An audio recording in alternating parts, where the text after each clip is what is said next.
The once magnificent sound system of Oasis Vetra, orbiting city, now lay in ruins. Its grand acoustic tunnels, echoing with emptiness. Where symphonies once floated through the corridors of this orbital marvel, only silence remained, punctuated by the occasional creak of metal contracting in the cold of space. Kane wandered these tunnels, his footsteps marking the rhythm of his solitude. A sound engineer by training, he had once contributed to the acoustic grandeur of Oasis Vetra. Now, he scavenged through abandoned control rooms and twisted corridors, collecting fragments of technology that might still hold value. His tall, lean frame cast elongated shadows against the walls as he moved, the dim emergency lights barely illuminating his path. The emptiness of the city weighed on him. Oasis Vetra had not always been this way. Once a thriving hub of commerce and diplomacy, a jewel of human achievement hanging in the void of space. Now it was a ghost of its former self, its glass dome cracked in places. Its population dwindled to isolated pockets of survivors who rarely ventured beyond their sealed sectors. It was during one of his routine scavenging expeditions that Kane heard it, a strange signal cutting through the static of his portable frequency scanner. Unlike the usual ambient noise, this had a pattern, almost like a whisper trying to form words. He adjusted his scanner, fine-tuning the frequency. The signal grew stronger as he moved deeper into the eastern quadrant, an area he rarely visited due to its reputation for structural instability. The corridors narrowed here, ceiling panels hanging loose, threatening to fall at the slightest disturbance. The signal led him to a junction where several tunnels converged into what had once been a commercial plaza. The open space was dominated by a massive billboard, its frame twisted and cracked, but still standing. The digital display flickered sporadically, occasional bursts of light revealing the silhouette of someone, bound to its base. Kane approached cautiously, his hand instinctively tightening around the sonic driver in his pocket, a tool for adjusting sound equipment that doubled as a defensive weapon in these uncertain times. As he drew closer, the billboard flickered to life, illuminating the scene in harsh, artificial light. His breath caught in his throat. Tied to the base of the billboard was a woman. Her skin was a soft blue-green shade that marked her as one of the genetically modified diplomats created for interstellar negotiations. Her red hair hung in matted tangles around her face, and her slender form was wrapped in what might once have been elegant ceremonial robes, now tattered and stained. Decorative chains, more ornamental than functional, wrapped around her wrists and ankles, securing her to the billboard's support structure. Above her, 3 words blinked in sickly red letters. On sale. Kane stood frozen, his mind struggling to process the scene. The woman's head hung low, her consciousness unclear. Was she even alive? Or was this some grotesque display, a mannequin placed as a grim joke or warning? Then her head lifted slightly, and Kane saw her eyes, pale amber, filled with a weariness that spoke of long suffering, yet still holding a spark of awareness. She was alive. Without thinking about the consequences, Kane rushed forward, dropping his bag of scavenged parts. He pulled out his sonic driver and began working on the decorative chains. They were surprisingly complex, not just physical restraints, but embedded with recognition systems that would trigger alarms if tampered with improperly. "I'm going to get you out," he whispered, though he wasn't sure if she could hear or understand him. "Just hold on." The woman watched him with those amber eyes, neither hope nor fear visible in her gaze, only a deep, resigned curiosity, as if his intervention was an unexpected variable in a long-running experiment. Kane worked methodically, disabling the security protocols in the chains one by one. He had been an engineer of sound, but in the years since Oasis Vetra's decline, he had learned to work with many systems. The chains resisted at first, but eventually yielded to his persistent efforts. As the last restraint fell away, the woman slumped forward. Kane caught her, surprised by how light she felt, as if her body had been designed to minimize mass, perhaps for the reduced gravity environments of diplomatic stations. "Can you stand?" he asked. She did not respond verbally, but shifted her weight, attempting to support herself on legs that trembled from disuse. Kane kept his arm around her waist, providing stability as she found her balance. Above them, the billboard flickered more violently, the words "on sale" distorting into jagged, angry shapes. A distant alarm began to sound, the security system finally recognizing the unauthorized removal of merchandise. Kane knew they had to move quickly.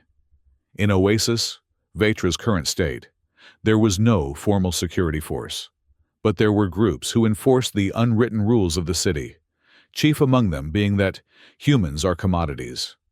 Anyone could be bought, sold, or traded, particularly the genetically modified individuals designed for specific functions. Breaking this rule would have consequences. "We need to go," he said, guiding the woman toward the tunnel from which he had emerged. "My lab isn't far." She followed his lead without resistance, her movements growing steadier with each step. They moved through the darkened tunnels, Kane occasionally consulting his scanner to ensure they weren't being followed.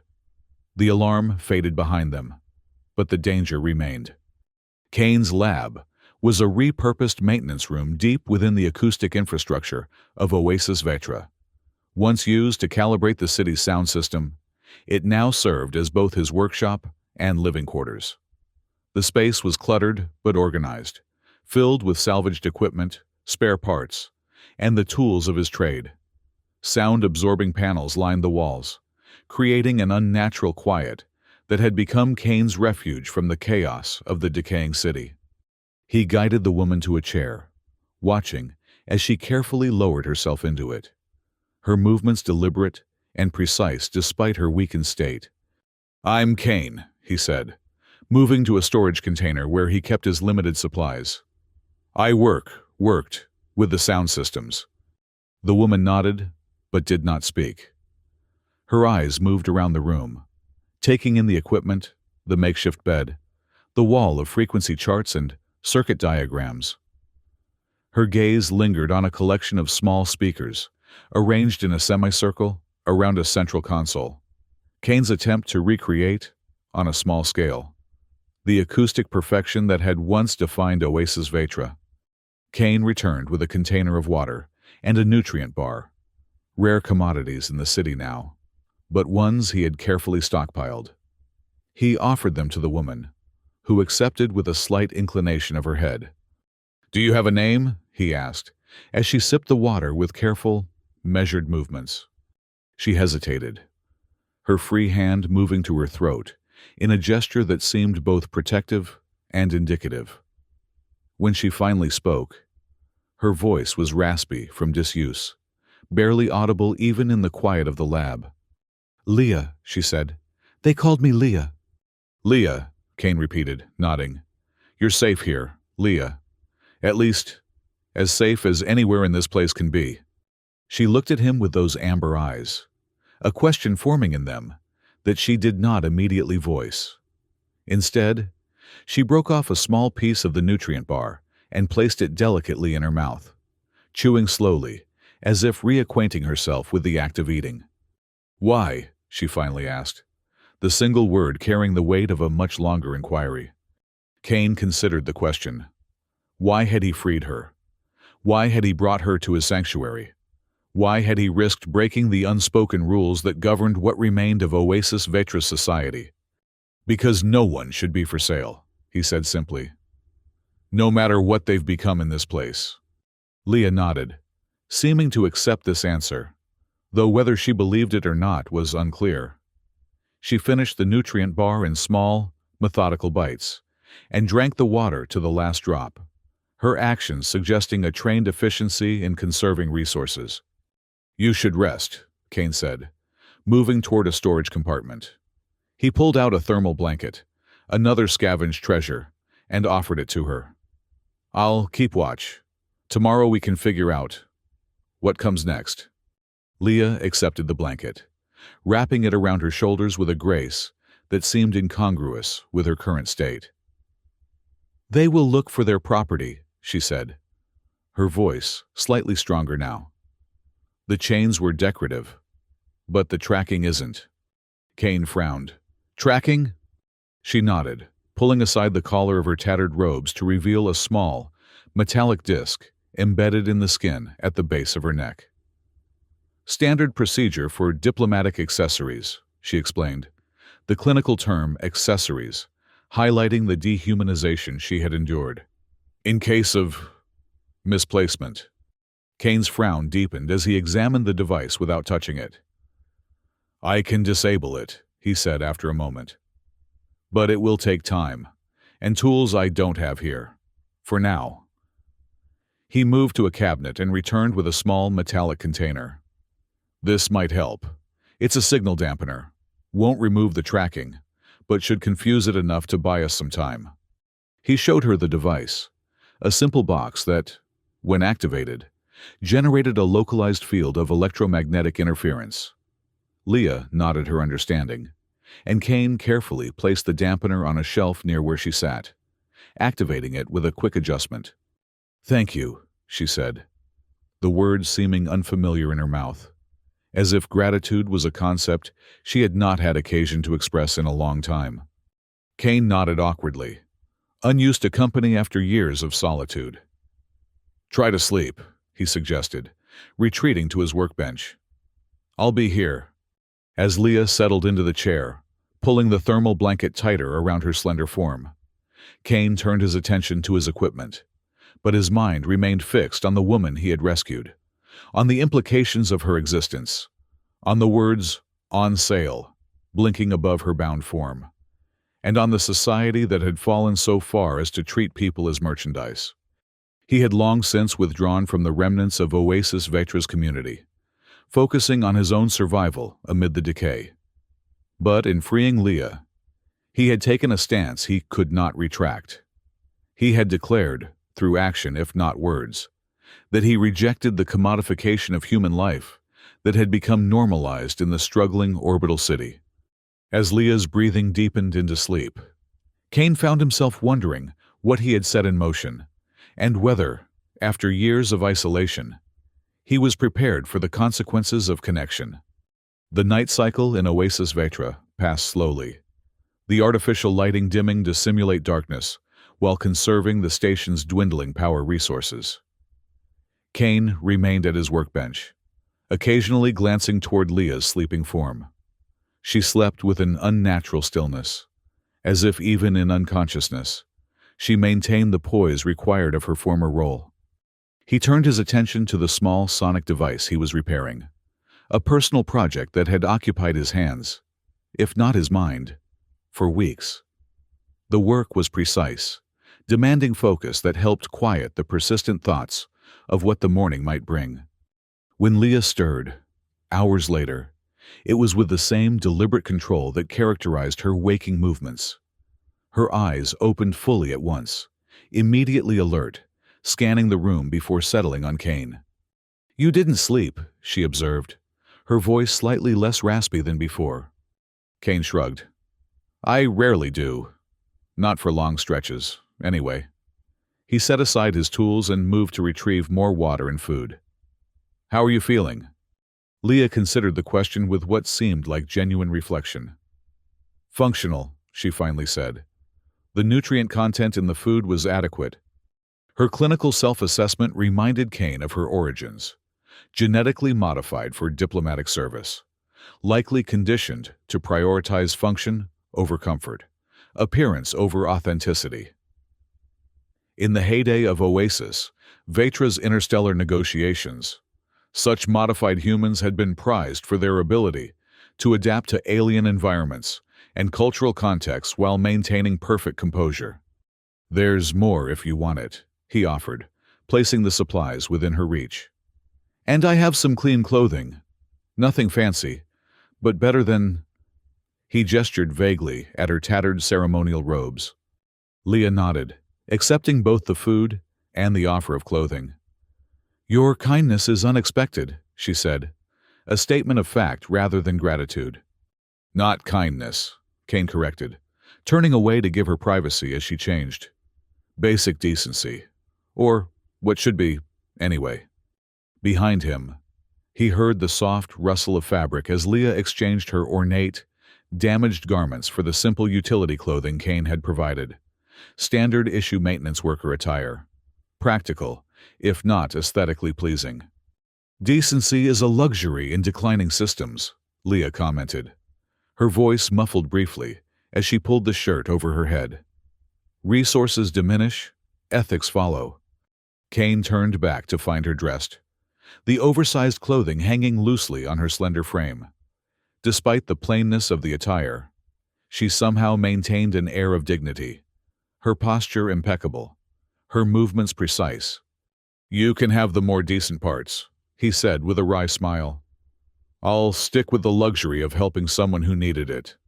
A flicker of something, perhaps amusement, crossed Leah's face, gone so quickly that Kane wondered if he had imagined it. She folded her former garments with methodical care, despite their ruined state, and set them aside. "You are not from here originally," she said. Her statement, more observation than question. "Your accent suggests Core World's education." Kane nodded, surprised by her perceptiveness. "Conservatory of Acoustic Sciences on Europa. Came to Oasis Vetra for the sound system installation. It was supposed to be revolutionary. A perfect harmony of technology and architectural design." His expression darkened. "That was before the collapse," Leah finished for him. "I remember. I was here." Kane looked at her with renewed interest. "You were part of the diplomatic corps?" Leah's expression remained neutral, but her fingers traced an absent pattern on the table's surface, the only indication of inner turmoil. "I was designed for the Centauri negotiations. A specialized modification package, enhanced respiratory efficiency for their atmospheric composition, thermal regulation for their temperature range, cultural imprinting for their social protocols." Her voice remained detached, as if reciting specifications for a machine rather than describing herself. "And after the negotiations failed?" Kane prompted gently. "We became obsolete, decorative, at best. The economy contracted. Priorities shifted." She spoke without bitterness, stating facts with the precision of a historical record. Some were repurposed for entertainment, others for aesthetic display. The fortunate ones were decommissioned. The clinical euphemism for euthanasia hung in the air between them, its implications clear. Leah had not been among the fortunate. "And you?" Kane asked, though he suspected he already knew the answer. "I was transferred to private ownership. A diplomatic souvenir." Her amber eyes met his, devoid of self-pity. Names became irrelevant at that point. Function determined value. Kane felt a surge of anger at the casual cruelty of her circumstance, at the system that had created sentient beings for specific purposes, then discarded them when those purposes no longer served economic interests.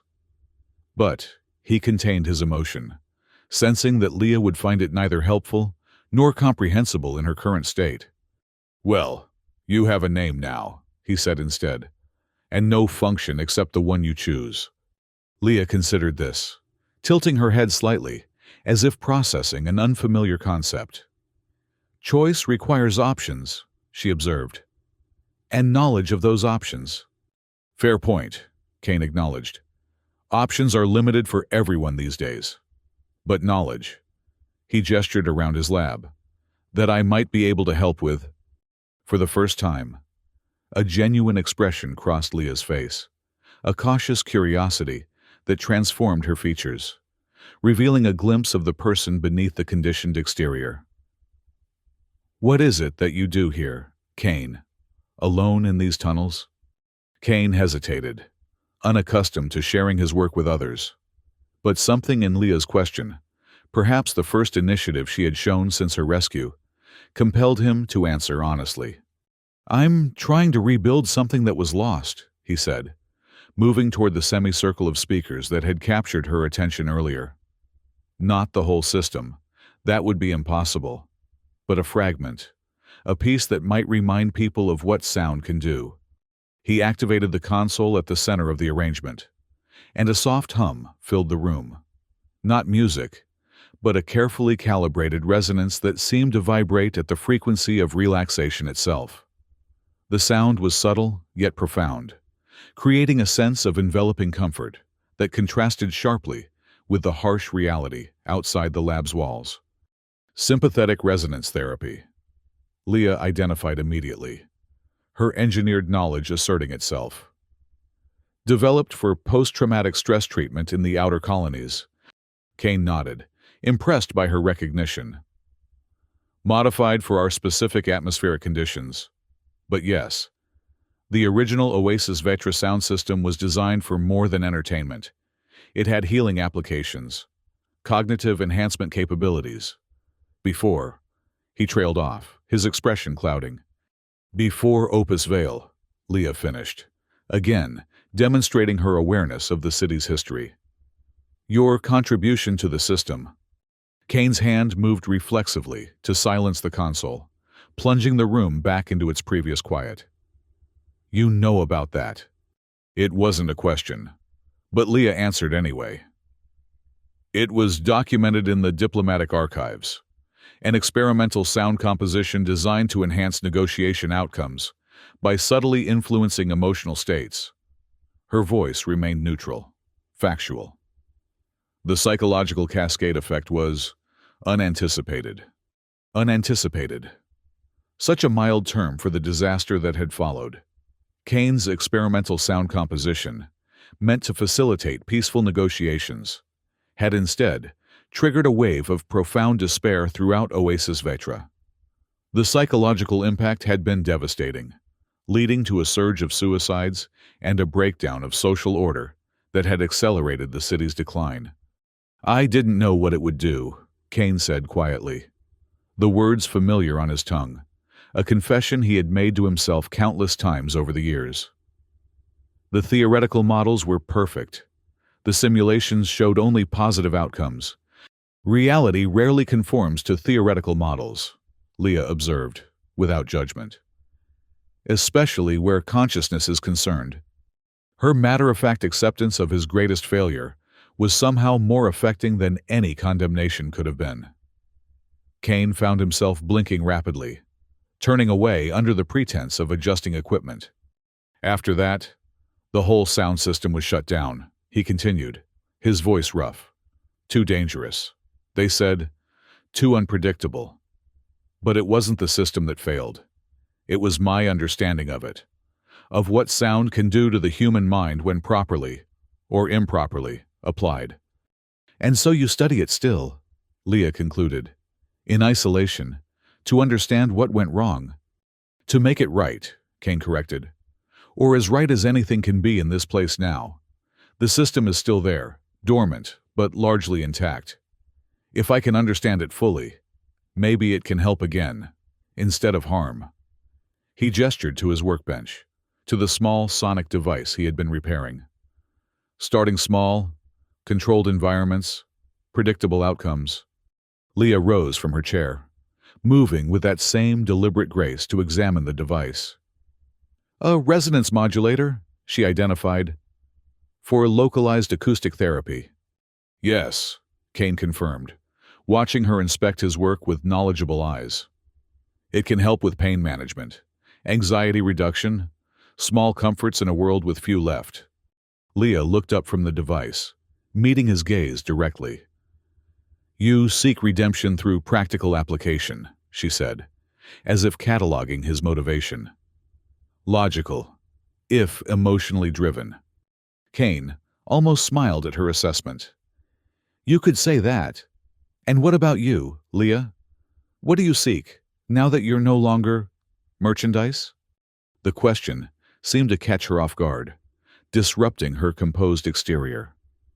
For a moment, confusion flickered across her features, the concept of personal desire apparently foreign to her conditioning. She began, then stopped, her brow furrowing slightly. I don't know. The simple admission of uncertainty revealed more humanity than anything else she had said or done.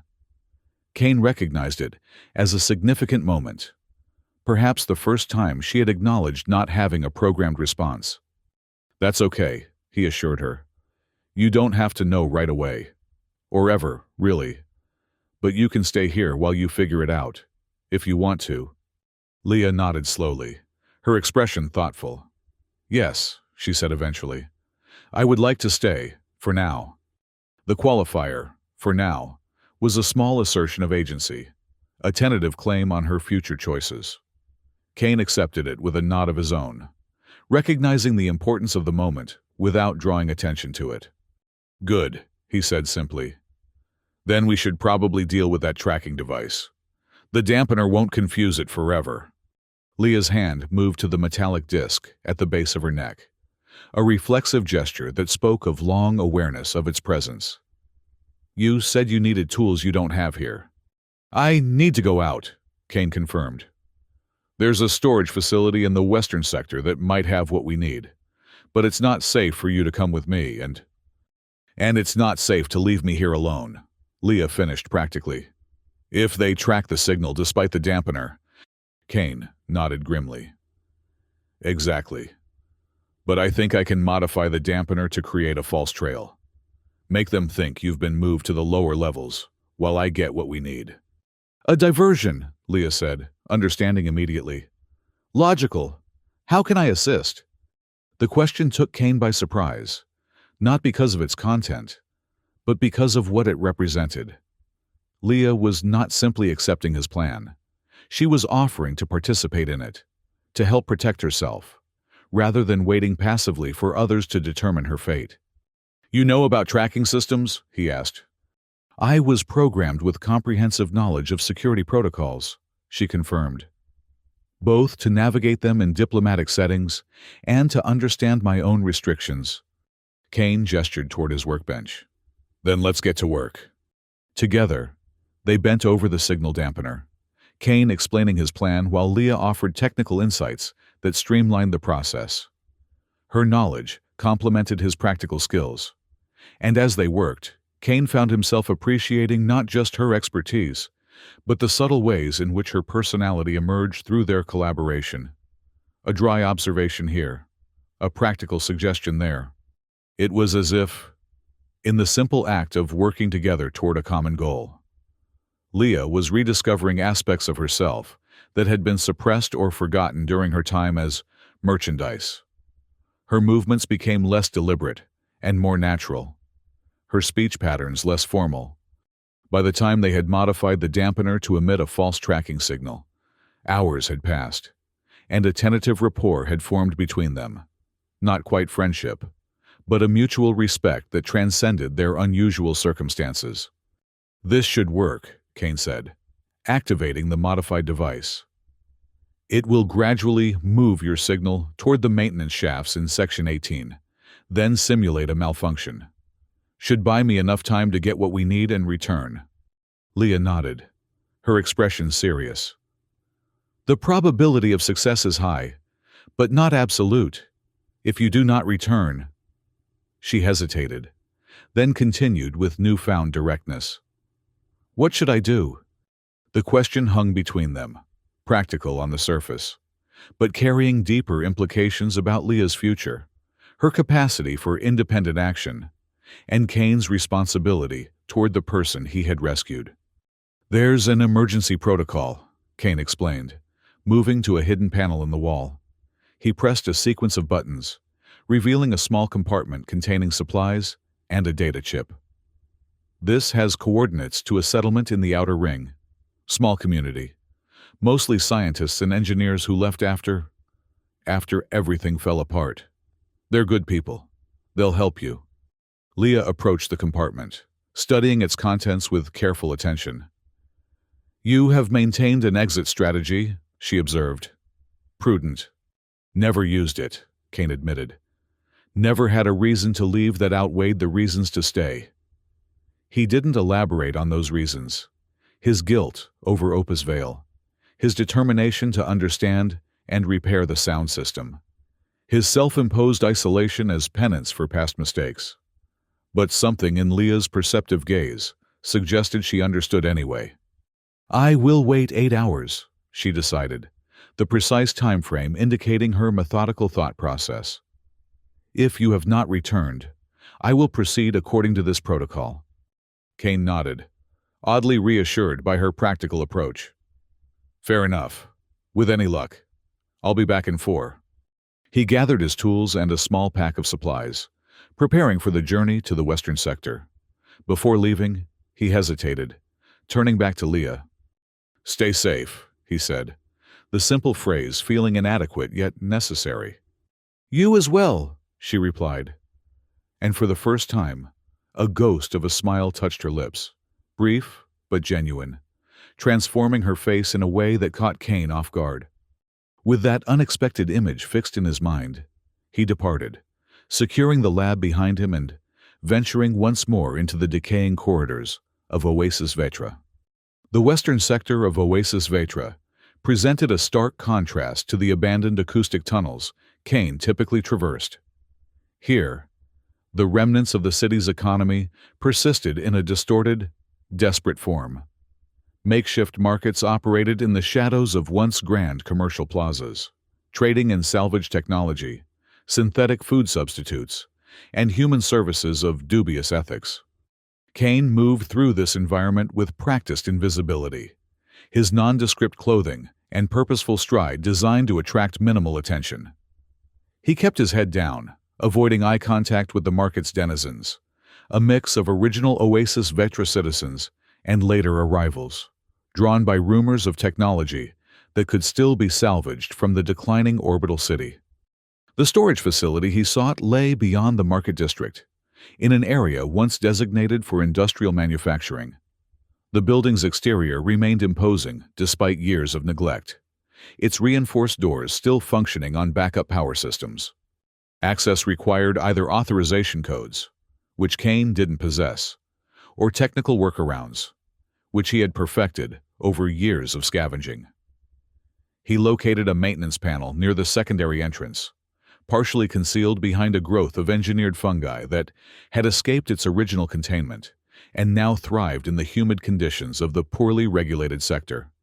As he worked to bypass the security protocols, Kane remained acutely aware of his surroundings. The western sector was known territory for the corporate reclamation teams, unofficial enforcers who maintained the commercial status quo of Oasis Vetra, ensuring that property remained property. Whether that property was physical goods or genetically modified humans like Leah. The thought of Leah waiting in his lab, relying on his return, added urgency to his movements. The security panel yielded to his expertise, the door sliding open with a reluctant hiss of hydraulics. Kane slipped inside, closing it quickly behind him. The interior of the storage facility was cavernous and dark, illuminated only by emergency lighting that cast long shadows between towering shelves of equipment. The air was stale but breathable, the environmental systems functioning at minimal capacity to preserve the stored materials. Kane consulted the small scanner he had brought, searching for the specific frequency emitted by medical-grade neural interfaces, the kind he would need to safely disable and remove Leah's tracking implant. The scanner led him deeper into the facility, past rows of abandoned manufacturing equipment and sealed containers of raw materials. He found what he was looking for in a section marked Diplomatic Medical Supply, an ironic designation, given that the contents were designed specifically for the maintenance of genetically modified diplomats like Leah. The equipment was sophisticated, reflecting the substantial investment that had once been made in creating and maintaining these specialized individuals. Kane selected a neural interface kit, a tissue regenerator, and several containers of medical nanites, all essential for removing Leah's tracker without causing permanent damage.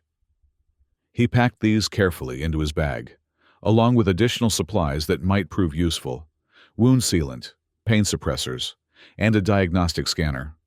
As he was preparing to leave, a sound from the facility's entrance froze him in place, the distinctive hiss of the hydraulic door opening, followed by multiple sets of footsteps. Signals definitely active in this sector. A voice echoed through the cavernous space. "Bouncing around like crazy, but the pattern suggests tampering rather than malfunction." "Valuable merchandise," another voice responded. "Custom mods for the Centauri protocols. Original investment value in the millions.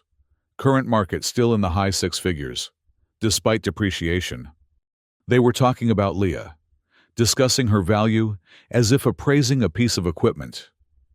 Kane felt a surge of anger, quickly suppressed in favor of practical caution. He needed to leave without being detected, to return to the lab before these reclamation agents realized their tracking signal had been diverted. He moved silently between the shelves, using the shadows to conceal his progress as he worked his way toward a secondary exit he had noted upon entering. The voices grew more distant as the agents moved deeper into the facility, following the false trail Kane's scanner had detected. He reached the exit and carefully overrode its security, slipping out into a maintenance corridor that would allow him to bypass the market district entirely on his return journey. As the door closed behind him, he heard one of the agents call out in frustration. "Signal's gone again. Jump to the lower levels. Someone's definitely interfering with the tracker." Kane didn't wait to hear more. He moved quickly through the maintenance corridor, his pack heavy with the medical equipment that would free Leah from her final physical tether to her past life as merchandise. The return journey to his lab took longer than anticipated. Kane was forced to take circuitous routes to avoid increased activity in the tunnels, evidence that the reclamation team had called for reinforcements in their search for valuable property. By the time he reached the acoustic section, nearly 6 of Leah's 8-hour deadline had elapsed. He approached his lab cautiously, alert for signs that it had been discovered in his absence. But the security measures he had implemented remained intact, the entrance undisturbed. Inside, he found Leah seated at his workbench, so still that for a moment he feared something had happened to her. But at the sound of his entrance, she turned, her posture relaxing subtly upon recognizing him. "You've returned within the specified time frame," she observed, her tone neutral, but her eyes revealing relief. "Barely," Kane acknowledged, setting down his pack and extracting the medical equipment. "There's a reclamation team actively searching. They tracked the signal to the storage facility, but the diversion worked. They think you've moved to the lower levels." Leah nodded, rising to examine the equipment he had brought. "You found adequate medical interfaces," she noted with approval. "This will be sufficient." Kane began setting up the neural interface kit, connecting its components with practiced precision. "I've removed trackers before," he explained, "but not ones as sophisticated as yours. You'll need to guide me through the process." "I was present during my initial programming," Leah confirmed, her clinical detachment returning as she discussed her own modification. "I observed the integration procedures for all implanted systems, including the tracker." She sat in the chair Kane indicated, turning to provide access to the base of her neck, where the metallic disc was embedded. Up close, Kane could see that the device was more complex than he had initially thought. Not a simple tracker, but an integrated system that likely monitored various aspects of Leah's physiology and performance.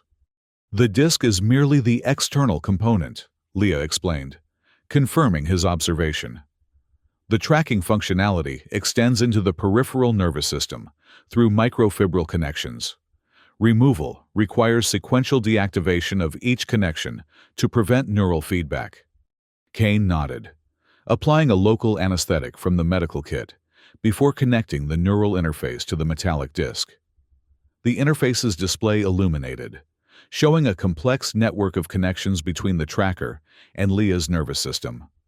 "It's like they wanted to make sure no one could remove it without causing damage," he muttered, studying the intricate design. "That was precisely the intention," Leah confirmed. "Diplomatic assets represented significant investment. Deterring unauthorized removal was a priority."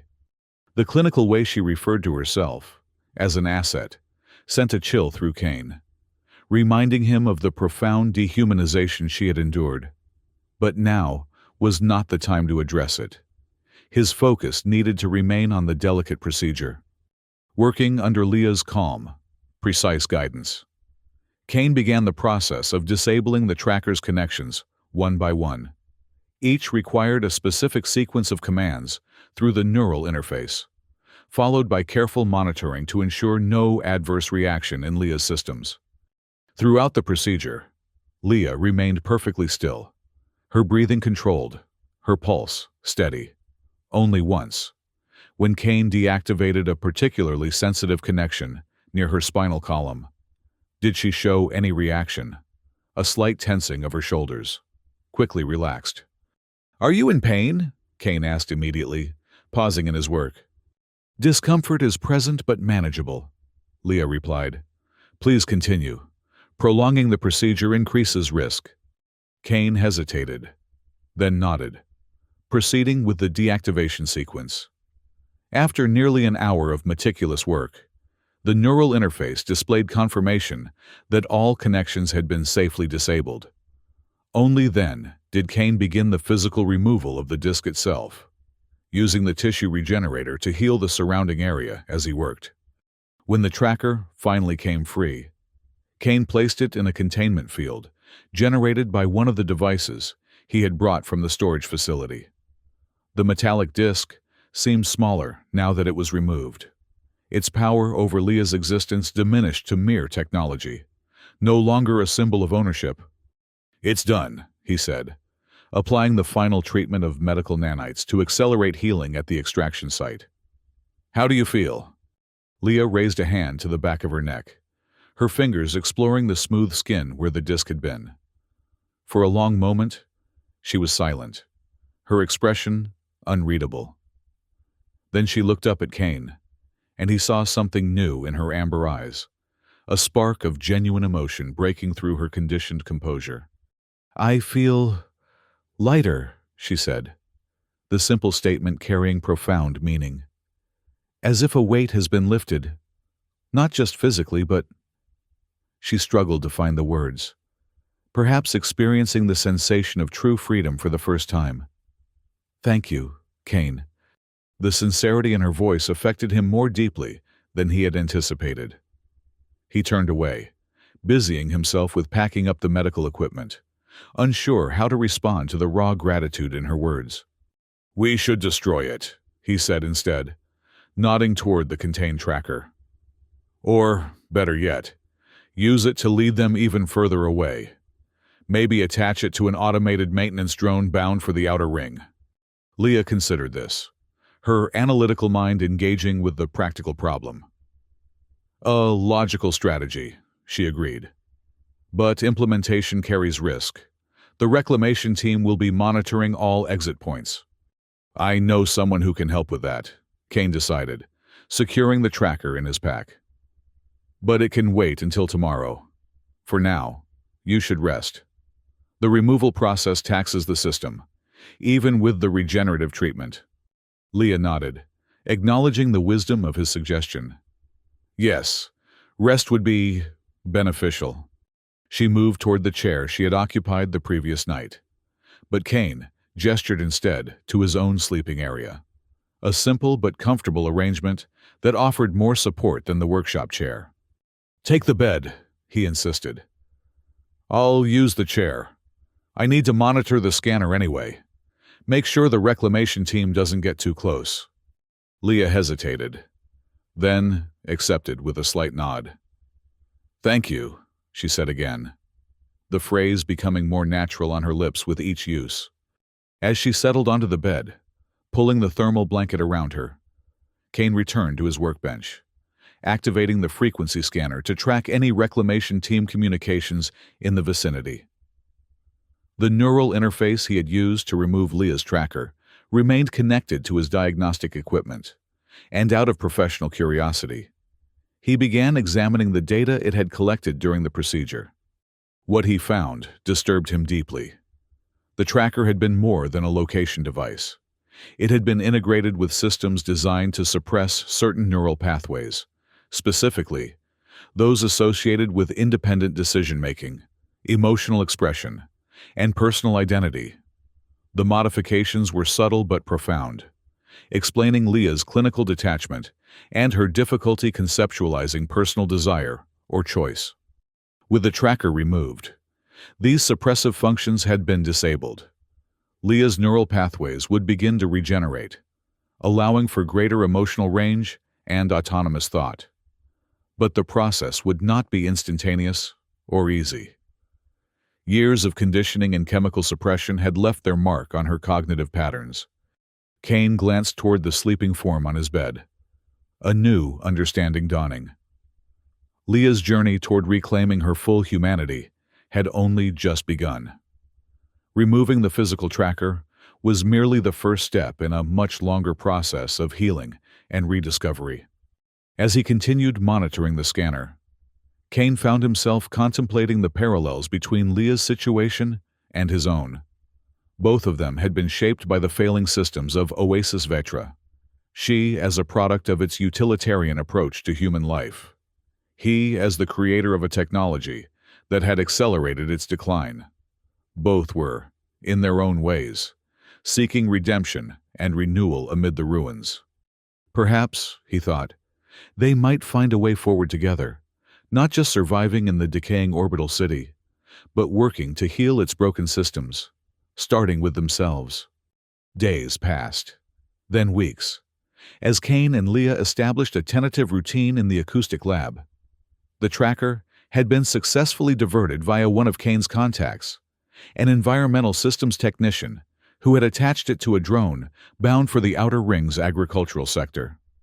The reclamation team had followed the false trail, their resources eventually diverted to more accessible targets in the continuing commerce of Oasis Vetra. During this time, Kane observed subtle but significant changes in Leah. Her movements became less rigid, her speech patterns more natural. She began to express preferences, small ones at first, like choosing which nutrient bars she preferred or which projects in the lab interested her most. Later, more substantial decisions emerged, as she took initiative in suggesting modifications to Kane's acoustic experiments. Her knowledge of sound theory, part of her diplomatic programming for cross-species communication, proved invaluable to Kane's work. What had been a solitary quest for redemption became a collaborative effort, with Leah's insights often providing the missing elements that had eluded him in his isolation. They worked primarily on small-scale acoustic therapy devices, portable units that could provide pain relief, anxiety reduction, or cognitive enhancement through carefully calibrated sound patterns. Kane had been distributing these devices quietly among the struggling population of Oasis Vetra, a small atonement for the harm caused by Opus Veil. One evening, as they finalized the calibration on a new device designed specifically for sleep disorders, Kane noticed Leah watching him with an intensity that had become increasingly common as her emotional suppression faded. "What?" he asked, self-conscious under her gaze. "You never use the devices yourself," she observed. Despite clear indications of sleep disturbance and anxiety, Kane set down his tools, avoiding her eyes. "They're for people who need them." "You need them," Leah countered, her directness another new development in her evolving personality. "You experience frequent nightmares. Your sleep patterns are erratic. Your anxiety levels peak during system tests." "I'm fine," Kane insisted, uncomfortable with her accurate assessment. "And how do you know about my nightmares?" "You speak during them," Leah said simply. "You repeat phrases from Opus Veil. You apologize to people who aren't here." Kane was silent, the familiar weight of guilt settling over him like a physical presence. "Some things aren't fixed with sound therapy," he finally said. "Some mistakes can't be undone." Leah moved closer, studying him with those perceptive amber eyes. "You believe you don't deserve relief," she concluded. "You view your work as atonement, not healing." "Isn't that what it is?" Kane asked, a rare moment of vulnerability breaking through his usual reserve. "After what happened, after what I caused, how can I justify seeking comfort for myself?" By recognizing that your continued suffering serves no practical purpose, Leah replied, her logic cutting through his emotional resistance. Your effectiveness is reduced by approximately 23% due to sleep deprivation and stress. The people you wish to help would benefit more from your optimal function. Despite the seriousness of the conversation, Kane found himself smiling at her approach, so practical, so precise, yet fundamentally compassionate in its intent. "You make it sound so simple," he said. "It is simple," Leah insisted. "Only humans make it complex by attaching abstract moral values to physical states." "Says the woman who was literally sold as property a few weeks ago," Kane pointed out gently. Leah tilted her head, acknowledging the point. "Perhaps we are both recovering from patterns of thought that no longer serve us," she suggested. "You from self-punishment, I from self-negation." The insight struck Kane with unexpected force, the recognition that they were, in many ways, mirror images of each other's healing process.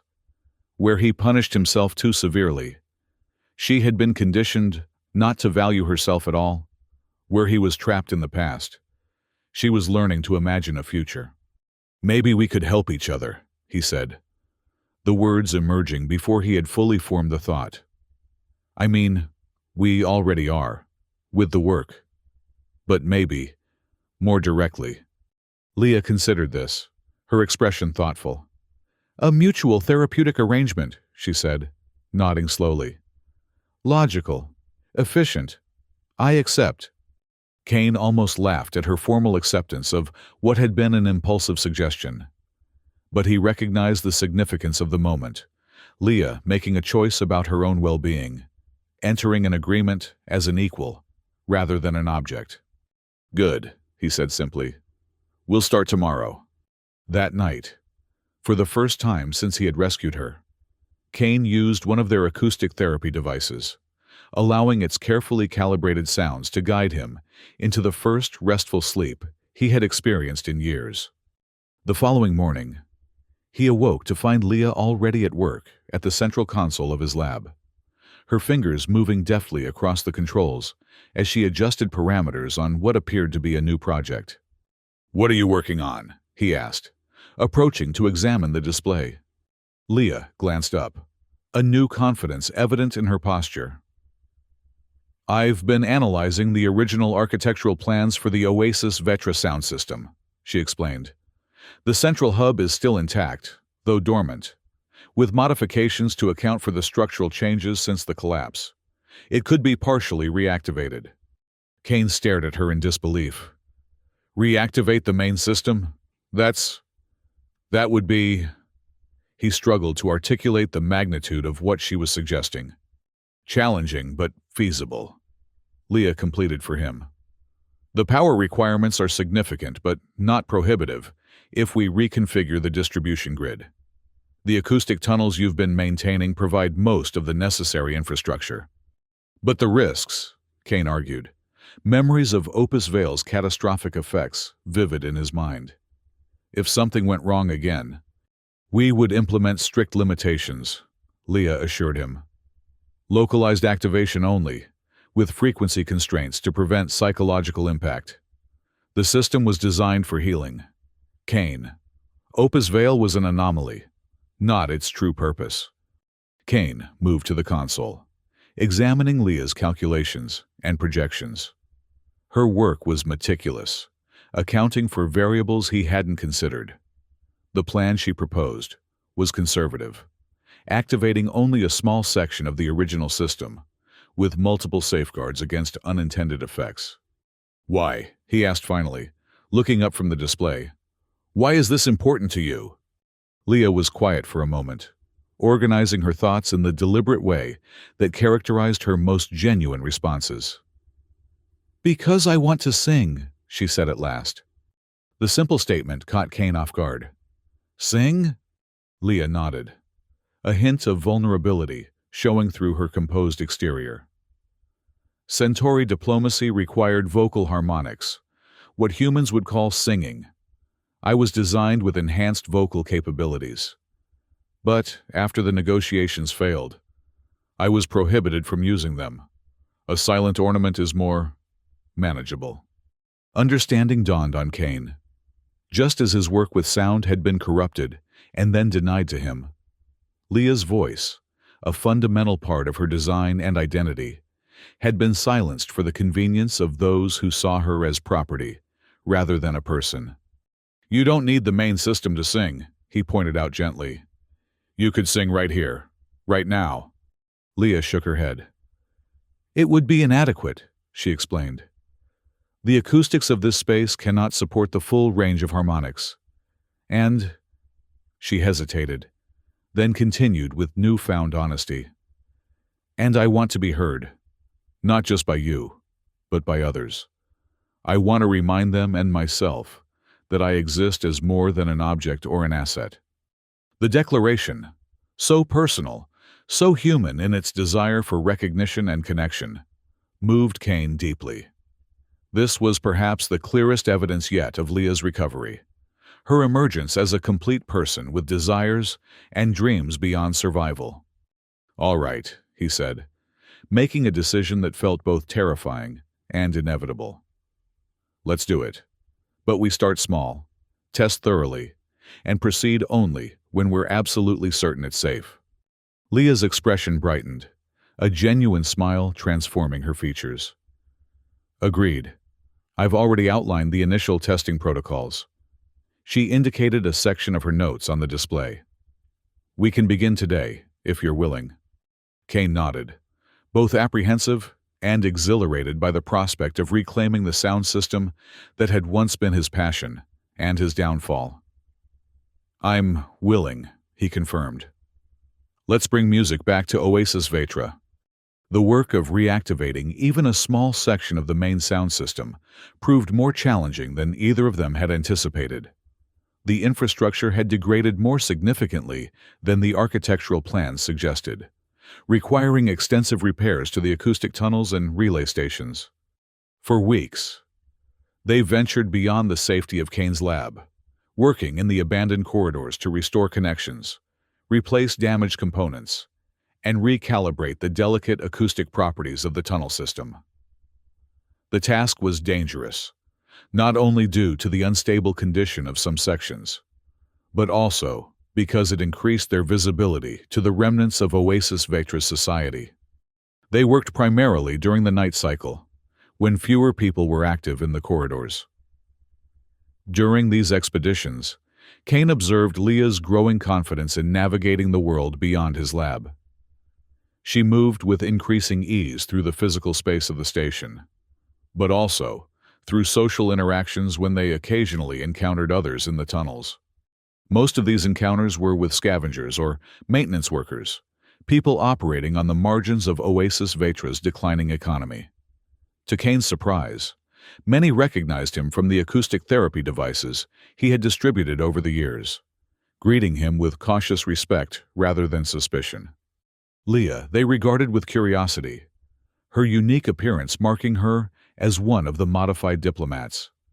But her presence alongside Kane, raising questions about her status, she handled these interactions with a grace that balanced dignity with practicality, neither hiding her origins nor allowing them to define her current identity. As the weeks passed, word began to spread through the underground networks of Oasis Vatra, whispers of the sound engineer and the blue woman working in the old acoustic tunnels. Some dismissed it as another urban legend in a city full of desperate myths. Others watched with guarded interest, wondering what change might be coming to their stagnant world. Finally, after nearly 2 months of preparation, the system was ready for its first test. They had restored a section covering approximately 1/8 of Oasis Vatra's habitable area, a region that included both Kane's lab and several residential sectors that had maintained stable populations since the collapse. The control center they established was not the original Grand Console of Oasis Vatra's golden age, but a modest relay station at the junction of several acoustic tunnels. Kane had modified it extensively, adding multiple safety protocols and feedback monitors to prevent any repetition of the Opus Vale disaster. On the night of the test, An unusual tension filled the air between them, a mixture of anticipation, anxiety, and hope that had built throughout their weeks of collaboration. "All diagnostics are clear," Kane reported, reviewing the final checks on his display. "Power levels stable, feedback loops functioning, safety parameters locked." He looked up at Leah, who stood before the sound input station, her posture betraying a rare nervousness. "Are you ready?" Leah took a deep breath, a very human gesture that she had adopted unconsciously over the weeks. "Yes," she said, then hesitated. "But I'm experiencing apprehension." Kane smiled at her honest admission. "That's normal," he assured her. "It's been a long time, and this matters to you." Leah nodded, grateful for his understanding. "What if my voice no longer functions as designed? The modifications have been inactive for years." "Then we'll work with what you have," Kane said simply. "This isn't about perfection, Leah.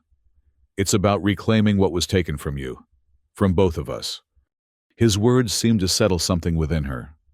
She squared her shoulders, her amber eyes focusing with renewed determination. "Activate the system," she instructed. Kane initiated the startup sequence, watching carefully as the acoustic network came online for the first time in years. Status indicators shifted from red to yellow to green as each subsystem activated, the displays showing the sound waves beginning to flow through the restored tunnels. "System active," he confirmed, adjusting final parameters. "Ready for input. Remember, start with the lower registers, just as we practiced. We'll build gradually." Leah nodded, positioning herself before the input microphone. She closed her eyes for a moment, centering herself in a way that seemed both professional and deeply personal. When she opened them again, there was a clarity of purpose that transformed her entire being. She began to sing. The first notes were tentative, her voice finding its way after years of enforced silence. But as the sound flowed into the system, carried through the acoustic tunnels, and amplified by the architecture designed specifically for this purpose, Leah's confidence grew. Her voice strengthened, expanding in range and complexity. The melody she created was unlike anything Kane had heard before. Elements of it reminded him of classical human compositions. But interwoven were harmonic structures that must have been influenced by Centauri musical traditions. The sound was haunting yet uplifting, conveying a story of loss and resilience without the need for words. As Leah sang, Kane monitored the system with diligent attention, watching for any signs of instability or unwanted psychological effects. But the readings remained steady, the sound waves flowing through the tunnels exactly as designed, carrying Leah's voice to sections of Oasis Vetra that had known only silence or the harsh noise of decay for years. What happened next exceeded both their expectations. From the residential sectors, reached by the reactivated system, responses began to appear on Kane's monitors. Not the panic or distress he had feared, but signals indicating that people were activating old communication nodes, sending acknowledgments through the acoustic network. Some were simple electronic signatures. Others were voice messages expressing surprise and appreciation. And then, most unexpectedly, came answering melodies, hesitant at first, then growing stronger. People were singing back, their voices entering the system through input nodes that had lain dormant since the collapse. Leah faltered momentarily, her eyes widening as she registered the responses. Kane quickly adjusted the system to feed these returned signals to her headset, allowing her to hear the voices joining hers across the distance. For a moment, she seemed overwhelmed by the unexpected connection. Then, with renewed purpose, she adapted her melody to incorporate elements of the responses, creating a spontaneous harmony that bridged the isolation of Oasis Vetra's fragmented community. The impromptu concert continued for nearly an hour, voices joining and departing, melodies weaving together in patterns that reflected both individual expression and collective experience. Throughout it all, Leah remained the central thread, her remarkable voice guiding and supporting the others, creating a space where each could be heard. When she finally brought the performance to a close, returning to the simple, haunting theme with which she had begun, a respectful silence filled the network. Then, one by one, messages of thanks flowed through the system, expressions of gratitude not just for the music itself, but for the reminder of connection in a place where isolation had become the norm. As the last acknowledgments faded from the display, Leah turned to Kane, her face alight with an emotion he had never seen there before. Pure, uncomplicated joy. "They heard me," she said, her voice soft with wonder. "They responded?" Kane nodded, his own emotions too complex for words. What they had just witnessed was more than a successful test of the restored system. It was a glimpse of what Oasis Vetra might become again. Not the commercial powerhouse or diplomatic center it had once been, but a community bound by shared experience and mutual recognition. "This is just the beginning," he said finally, gesturing to the active display. "If we expand the system further, connect more sectors, we could heal this place," Leah finished, understanding immediately. Not return it to what it was, but help it become something new. The vision they shared in that moment, of Oasis Vetra, transformed from a decaying relic into a reimagined community, felt both wildly ambitious and strangely inevitable. The path forward would not be simple or without risk, but they had taken the first, crucial step.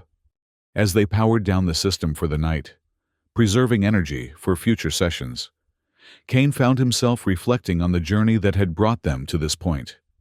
From the moment he had cut Leah's chains beneath that flickering on-sale sign, their individual quests for redemption and identity had become intertwined, evolving into something neither could have achieved alone. In saving her, he had begun to save himself, and in finding her voice, she had helped restore his purpose. Together, they were reclaiming not just their own humanity, but offering that same opportunity to the fractured society around them.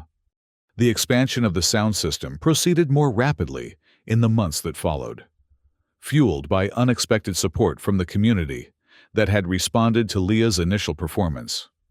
Residents from the connected sectors began to appear at the acoustic tunnels, offering assistance, materials, and their own expertise to the restoration effort. What had been a clandestine project became a collective endeavor, with Kane and Leah at its center, but no longer working in isolation. Teams formed to repair additional sections of the tunnel network, to restore power conduits, and to recalibrate acoustic properties that had degraded over time. Kane found himself in the unfamiliar role of coordinator, drawing on technical knowledge that had lain dormant since the collapse. He trained volunteers in the basics of sound engineering, delegated responsibilities based on skill sets, and oversaw the integration of newly restored sections into the growing network. Leah, meanwhile, emerged as the heart of the project, not just through her regular performances, which became anticipated events throughout the connected sectors, but through her ability to bridge the diverse factions of Oasis Vetra's remaining population. Her diplomatic training, once used to facilitate negotiations between human and alien interests, now served to mediate between the various communities of the orbital city, finding common ground among groups that had long viewed each other with suspicion. Together, they transformed Kane's modest lab into what became known as the Sound School, a center for both technical training and musical expression. Young people from across the connected sectors came to learn the principles of acoustic engineering, the therapeutic applications of sound, and the basics of vocal and instrumental performance. For many of these students, particularly those born after the collapse, the concept of music as a communal experience, rather than a commercial product, was revolutionary. They embraced it with an enthusiasm that invigorated the project, bringing new ideas and energy to the restoration effort. Among these students was a young girl who had arrived with her mother one day, several months into the expansion project. The child, no more than 8 or 9 years old, had stood transfixed as Leah conducted a vocal training session, her amber eyes wide with wonder at the harmonies being created. She hasn't spoken since her father died in the Section 12 collapse. Her mother had explained quietly to Kane. The doctors say there's nothing physically wrong. Just... She had gestured vaguely, struggling to articulate the psychological complexities of trauma. We heard the music. Someone said it helps. Kane had welcomed them without promising miracles, introducing the girl, Mai, to the basics of sound perception, showing her how to feel vibrations through her fingertips when placed on the acoustic panels. Leah had worked with her separately, using simple breathing exercises that formed the foundation of vocal training, never pushing for speech, but creating a space where it might eventually return naturally. Over weeks of patient instruction, Mai had become a fixture at the sound school, her silent presence a reminder of the healing they sought to facilitate. Then, during one of Leah's public performances, she had joined in, not with words, but with a clear, pure note that complemented Leah's melody perfectly. It was the first sound she had voluntarily produced in over a year, and though she returned to silence afterward, the moment marked a breakthrough that brought hope, not just to her family but to everyone involved in the project. Stories like Mai's spread throughout Oasis Vetra, drawing more people to the restored sectors, including some who had previously aligned themselves with the commercial interests that had dominated the city since the collapse. Among these was a group that arrived one afternoon without warning, former administrators of the Diplomatic Corps, the very organization that had once classified Leah as merchandise. Their arrival created immediate tension. Several of the sound school's regular participants moved protectively closer to Leah, who had been conducting a calibration session with advanced students. Kane stepped forward, positioning himself between the newcomers and the rest of the room. "We're here to speak with the singer," the leader of the group announced, his formal attire and imperious tone marking him as someone accustomed to authority. "The one designated as diplomatic asset, CS7. Her name is Leah," Kane corrected firmly, "and she doesn't take meetings without prior arrangement. You can leave a message, and she'll consider it." The administrator's expression registered surprise at being refused. Then, a calculated reassessment. "We represent the Orbital Diplomatic Registry," he said, adopting a more conciliatory tone. "We've come to clarify certain matters of record." Before Kane could respond, Leah stepped forward, her posture regal, despite the simple clothing she now wore instead of ceremonial robes. "I will speak with them," she decided, her voice carrying the quiet authority she had developed during her months of leadership. "In the performance hall, please, not here." Kane gave her a questioning look, concerned about her willingness to engage with representatives of the system that had commodified her. But Leah's slight nod reassured him. She was making this choice consciously, not reverting to conditioned compliance. The performance hall was a repurposed storage area that had been transformed into a space for concerts and community gatherings. Its acoustic properties had been carefully calibrated by Kane and his students, creating an environment where sound traveled with exceptional clarity despite the modest size of the room. As the administrators entered, they found themselves in a space where Leah's presence dominated. Her performances were commemorated in artwork created by residents of the connected sectors, depicting the revival of sound and community that she had helped inspire. It was a subtle but effective shift in power dynamics, placing them in her territory rather than the official settings where they typically conducted business. Leah took a position on the small stage, not sitting as might have been expected in a meeting, but standing as she did when performing. Kane and several senior students remained at the back of the hall, present but not interfering. "You wish to speak with me," Leah said, her tone neutral but confident. "I am listening." The lead administrator cleared his throat, seemingly thrown off balance by the setting and by Leah's composed demeanor. Yes. Well, we've become aware of your activities in the restored sectors. The use of your vocal modifications for public performances. My voice, Leah corrected gently. Not vocal modifications. My voice. The administrator nodded stiffly, accepting the correction. Your voice, then. It has come to our attention that it's having a significant impact on the community, an impact that was not anticipated in your original programming. Few things in Oasis Vetra have followed their original programming since the collapse, Leah observed, including, I suspect, yourselves. A murmur of agreement came from the back of the hall, where Kane and the students watched the exchange with growing approval.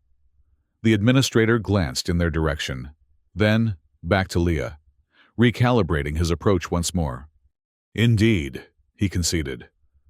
Which is why we're here. The registry wishes to rectify an administrative oversight. Your designation was never formally decommissioned following the failure of the Centauri negotiations. In the confusion after the collapse, proper procedures were not followed. Leah's expression remained calm, though Kane could detect the tension in her posture. And now you wish to follow them? Years later? We wish to update your status, the administrator clarified. To acknowledge formally what has already occurred in practice. To recognize your autonomy. The word hung in the air between them, a significant concession from an organization that had previously classified her as property. Leah considered it thoughtfully, her head tilting in the gesture that Kane had come to recognize as deep contemplation. What would this entail? She asked finally. This update to my status? The administrator motioned to one of his colleagues, who stepped forward with an official-looking data tablet. Removal of property classification from all registry records, issuance of citizenship documentation, recognition of personal identity, distinct from diplomatic function. He hesitated, then added with apparent difficulty, and an acknowledgement of administrative error in your previous classification. It was as close to an apology as the bureaucratic mindset could produce. A formal admission that the system had been wrong to treat Leah as merchandise rather than a person. The significance of this concession was not lost on anyone present. And what does the registry expect in return for this rectification? Leah asked, her practical nature asserting itself. Access to the restored sectors, the administrator admitted. Participation in the educational programs of your sound school. The registry has resources that could benefit the restoration effort, but we've been excluded from the connected areas. Kane understood immediately.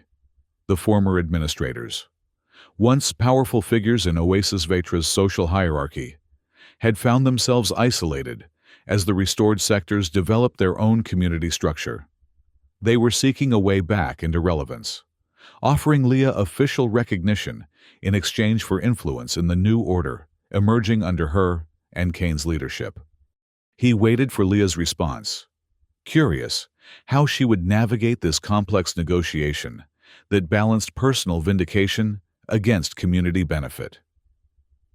The Leah he had first rescued might have accepted any terms that offered escape from property status, or might have been incapable of conceiving herself as having the authority to negotiate at all. But the woman who stood on that stage now was neither that reluctant merchandise, nor the clinical diplomat she had been designed to be. She was someone new, someone of her own creation.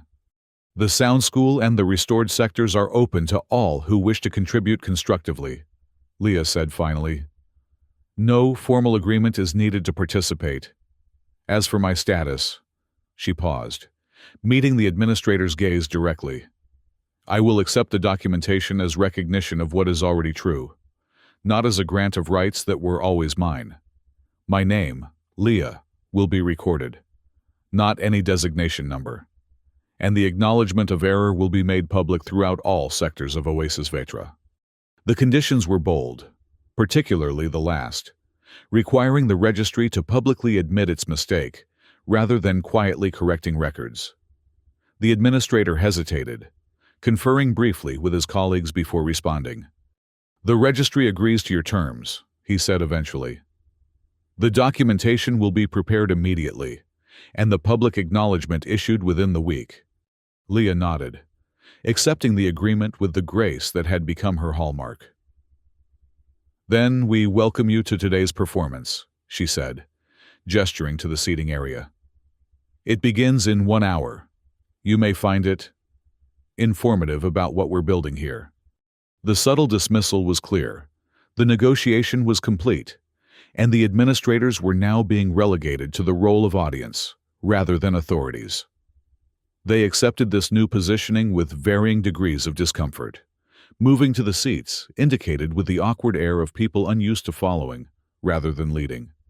As they settled in, Kane approached the stage, pride evident in his expression. "That," he said quietly to Leah, "was masterfully handled." Leah smiled, the full, unrestrained smile that had become more frequent in recent months. "I was designed for diplomatic negotiation," she reminded him, with a touch of irony. "Though I doubt this application was anticipated." "No," Kane agreed, returning her smile. "Definitely not anticipated, but perfect nonetheless." The performance that followed was one of Leah's most powerful, a program that showcased not just her own remarkable voice, but the growing talent of the sound school students.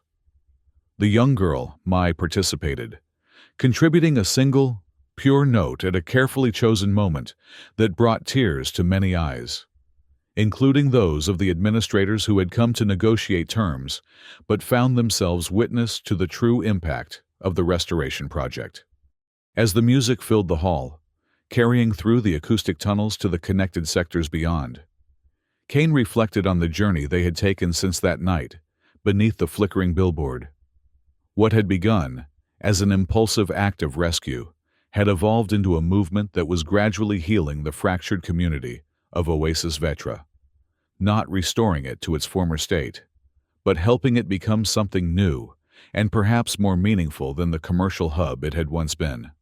And at the center of this transformation stood Leah, once designated as merchandise with a price tag, now recognized for her intrinsic value not just by Kane or the students of the sound school, but by the very system that had once denied her humanity. As the final notes of the performance faded into appreciative silence, Kane glanced toward the administrators, noting their expressions of genuine impact.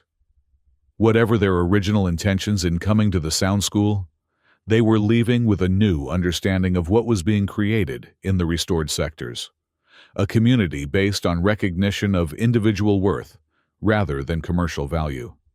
In the days that followed, true to the agreement, the registry issued its public acknowledgement of error regarding Leah's classification.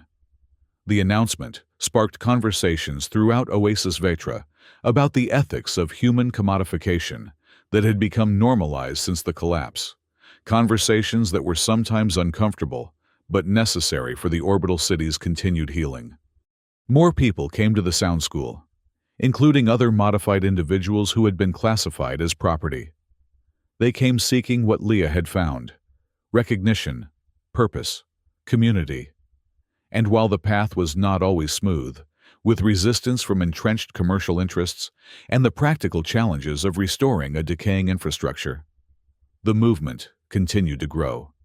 6 months after Leah's first performance, nearly half of Oasis Vetra had been connected to the restored sound system. The acoustic tunnels once again carried music, information, and the voices of a community finding its way back to connection after years of isolation and decay. On the anniversary of Leah's rescue, she and Kane stood together on a newly constructed platform overlooking what had once been the commercial plaza, where he had found her bound beneath that on-sale sign. The area had been transformed, the broken billboard removed, the space converted into a gathering place where residents of the connected sectors came together for performances, discussions, and the simple pleasure of human company. Below them, people moved through the plaza, their conversations and occasional laughter creating a gentle background of sound that represented everything they had worked to achieve. Children darted between adults, playing games that incorporated musical elements taught at the sound school. Vendors offered food and crafts. The commerce now conducted through exchange systems that valued skill and contribution rather than exploitation.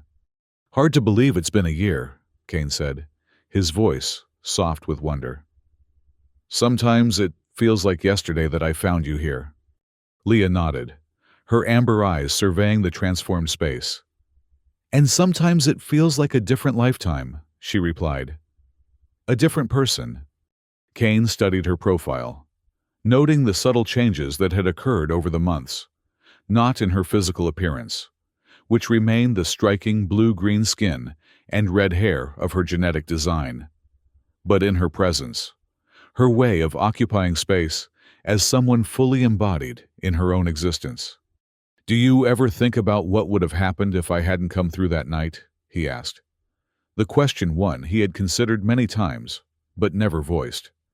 Leah turned to him, her expression thoughtful. "I do," she admitted. "But not with fear or regret. With perspective." She gestured toward the thriving community below. "All of this began with one person stopping to look. One person seeing value where others saw merchandise." The simplicity of her statement belied its profound truth. In a society that had accepted the commodification of human life as economic necessity, the act of truly seeing another person, recognizing their inherent worth beyond utility or decoration, had become revolutionary. "It wasn't just me stopping to look," Kane said, acknowledging what they both knew to be true. "It was you refusing to disappear. Even bound and silenced, you remained present, waiting to be seen." Leah smiled, the expression now natural on her face in a way that would have been impossible a year ago. "Perhaps that is the true meaning of resilience," she suggested. "Not grand resistance, but the quiet insistence on existing fully, even when others would reduce you to less." From the plaza below, a sound rose. Children's voices joined in one of the simple songs taught at the sound school. The melody carried clearly through the acoustic design of the space, drawing the attention of adults who paused in their activities to listen. Without conscious decision, Leah began to sing in response, her remarkable voice extending and elevating the children's melody. The sound traveled through the restored acoustic tunnels, emerging from speakers throughout the connected sectors. Gradually, other voices joined, from the plaza, from distant residential areas, from workshops and community spaces throughout the network. The spontaneous performance embodied everything they had worked to create: connection without hierarchy, individual expression within community, the healing power of sound, shared freely, rather than controlled or commodified.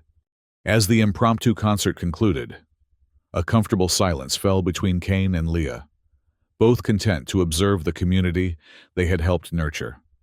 "The Western sectors sent another delegation yesterday," Kane mentioned eventually. "They're interested in extending the restoration to their area." "Including the commercial district?" Leah asked, raising an eyebrow. The Western sectors had remained strongholds of the old economic model, where human commodification continued despite growing challenges to its ethical foundation. Kane nodded. "That's the surprising part. Some of the major trading houses are involved in the request. I think they're starting to recognize that there are more sustainable ways to rebuild than treating people as products." "Economics adapting to ethics rather than the reverse," Leah observed. "An encouraging development." "I thought you might want to lead the negotiations," Kane suggested.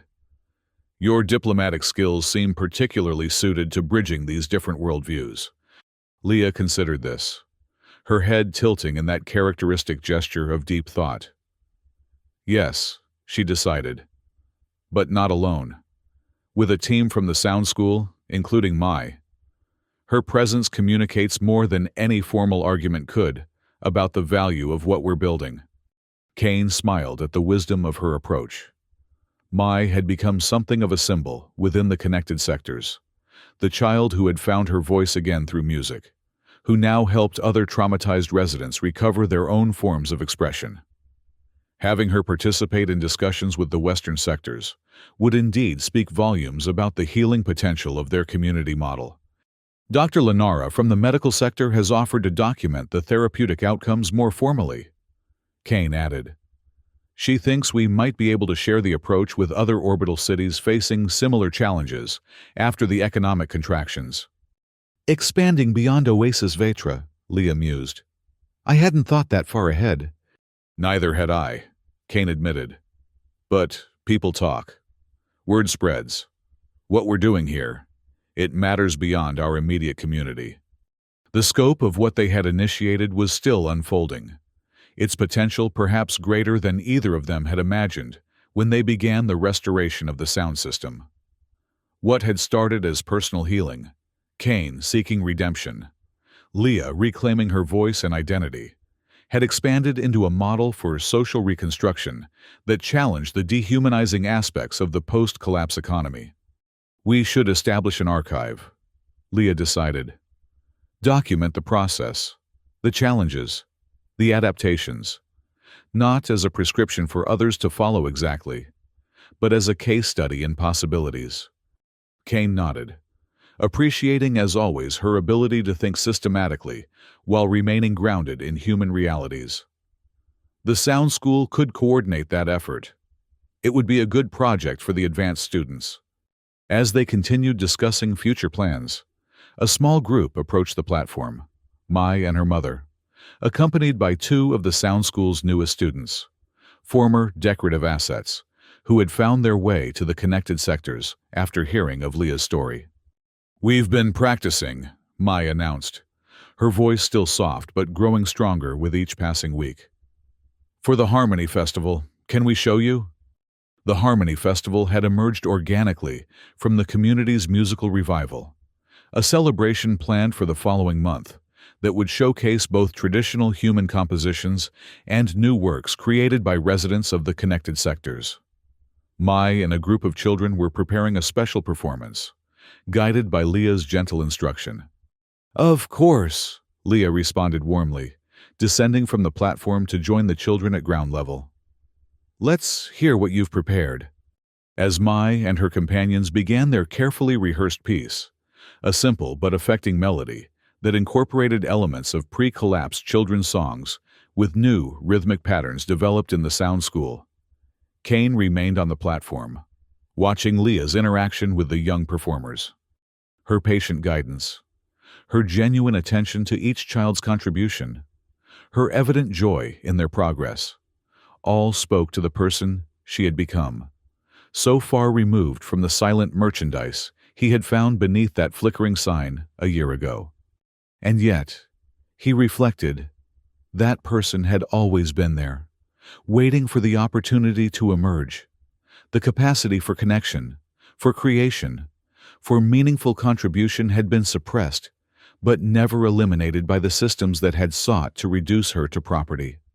In that truth lay the core insight that had fueled their entire restoration project. Human value could not be truly erased, only temporarily obscured. Given the right conditions, recognition, opportunity, community, it would reassert itself, often in ways more powerful and profound than before its suppression. As the children concluded their performance, receiving Leah's thoughtful feedback and encouragement, Kane's attention was drawn to movement at the edge of the plaza. A new group was entering, residents from an unconnected sector, identifiable by their distinctive utility clothing and cautious demeanor. They moved hesitantly, clearly unfamiliar with the open, communal atmosphere of the connected sectors.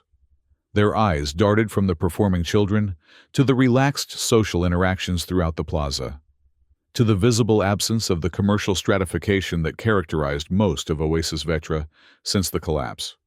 One of the Sound School's senior students noticed them and approached, offering welcome and orientation.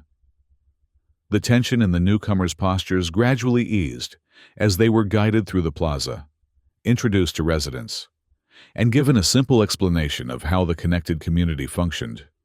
Kane descended from the platform to join them as they reached the area where Leah was working with the children. He recognized the moment when the newcomers realized who she was, their expressions shifting from curiosity to recognition to a complex mix of emotions that included both respect and uncertainty.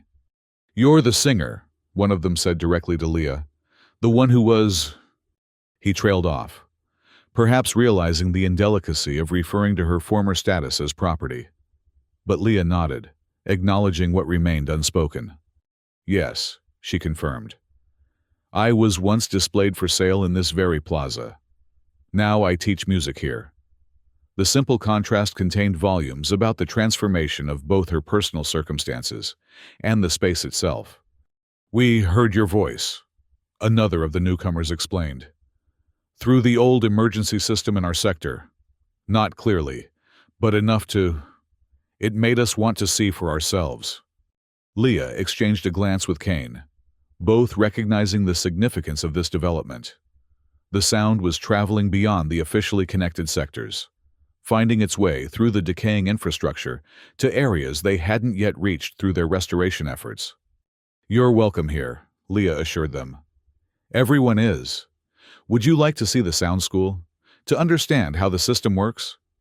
The offer was accepted with evident gratitude, and as Leah led the newcomers toward the converted maintenance room that had become the center of their educational efforts, Kane found himself reflecting again on the power of simple recognition, of being seen, heard, valued. That was what Leah offered to each person she encountered, whether longtime residents of the connected sectors or newcomers from the isolating economy of the unconnected areas. The gift of her attention, her acknowledgement of their inherent worth, created ripples of change that continued to expand in ways neither of them could have predicted. Later that evening, after the sound school had quieted and most residents had returned to their homes for the night cycle, Kane and Leah sat together in what had once been his solitary lab. The space had been transformed along with their lives, expanded, opened, filled with equipment for both teaching and performance. The walls decorated with artwork created by residents inspired by the return of music to their lives. "The new people today," Leah said thoughtfully. "The way they looked at everything. It reminded me of how I felt in those first weeks after you cut my chains, when possibilities were just beginning to seem real again." Kane nodded, understanding exactly what she meant. It's easy to forget, when you're in the middle of building something, how it looks to those seeing it for the first time. The contrast between what they've known and what they suddenly realize might be possible. That contrast is important, Leah observed. It creates the space for change, the cognitive dissonance that allows new patterns to form. Her analysis, combining emotional insight with practical application, exemplified the unique perspective she brought to their work, neither purely technical nor purely intuitive, but a synthesis that drew from both her design capabilities and her hard-won personal growth. "The sound school has become more than we imagined," Kane said, gesturing to the expanded facility around them. "Not just teaching sound engineering or music, but modeling a different way of relating to each other. Community is the medium and the message," Leah agreed. "The sound system provides the infrastructure, but the true transmission is how we recognize each other's humanity." The insight settled between them, both recognizing its truth. After a comfortable silence, Leah rose and moved to the small performance area that had been created in one corner of the expanded lab. "I've been working on something," she said, a hint of uncharacteristic shyness in her voice. "A composition. For the anniversary." Kane leaned forward with interest. Leah had performed countless times over the past year, both her own interpretations of traditional works and improvisations that showcased her remarkable vocal range. But she had not yet presented an original composition, a creation entirely her own, rather than a response to existing structures. "I'd love to hear it," he encouraged. Leah nodded, taking a moment to center herself before beginning. When she sang, The melody was unlike anything Kane had heard before, neither purely human nor alien in its structure, but something new that drew from multiple traditions while creating its own musical language. The composition told a story without words, beginning with isolation and constraint, moving through discovery and awakening, building toward connection and community. Though highly personal in its emotional journey, the piece transcended individual experience to touch on universal themes of loss, resilience, and renewal. As the final notes faded, Kane found himself moved beyond words. The composition represented not just Leah's artistic achievement, but the culmination of her journey from object to creator, from being defined by others to defining herself through authentic expression. "That was," he began, then shook his head, unable to find adequate words. "Leah, it's extraordinary." She acknowledged his response with a small nod, her own emotions evident in her expression. "It's called unmarked value," she said quietly. "For everyone who has ever been labeled with a price that failed to capture their true worth." The title crystallized the essence of their shared mission over the past year, the recognition that human value transcended economic calculation or utility, existing inherently in each person, regardless of classification or circumstance. "It should be the centerpiece of the Harmony Festival," Kane suggested. "A reminder of where all of this began and why it matters." Leah considered this, her characteristic thoughtfulness evident.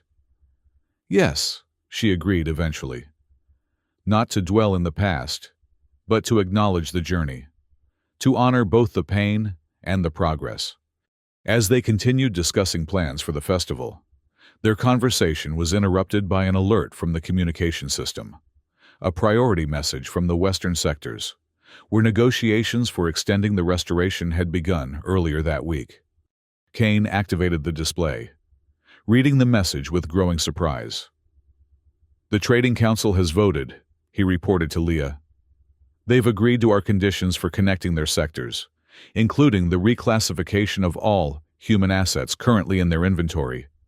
The decision represented a major shift in Oasis Vetra's economic structure, an acknowledgement from the most powerful commercial interests that the community model developing in the connected sectors offered a viable alternative to the exploitative systems that had dominated since the collapse. "They're requesting your presence at the formal announcement," Kane continued, reading further, "as a symbol of the new framework." Their words, not mine. Leah absorbed this news with measured composure, though Kane could detect the significance it held for her. To be invited, not as a diplomatic asset or decorative element, but as a representative of a social transformation, to stand before the very institutions that had once classified her as merchandise and be acknowledged as a leader, completed a circle that neither of them could have imagined a year ago. "Will you go?" Kane asked. Leah nodded decisively. "Yes.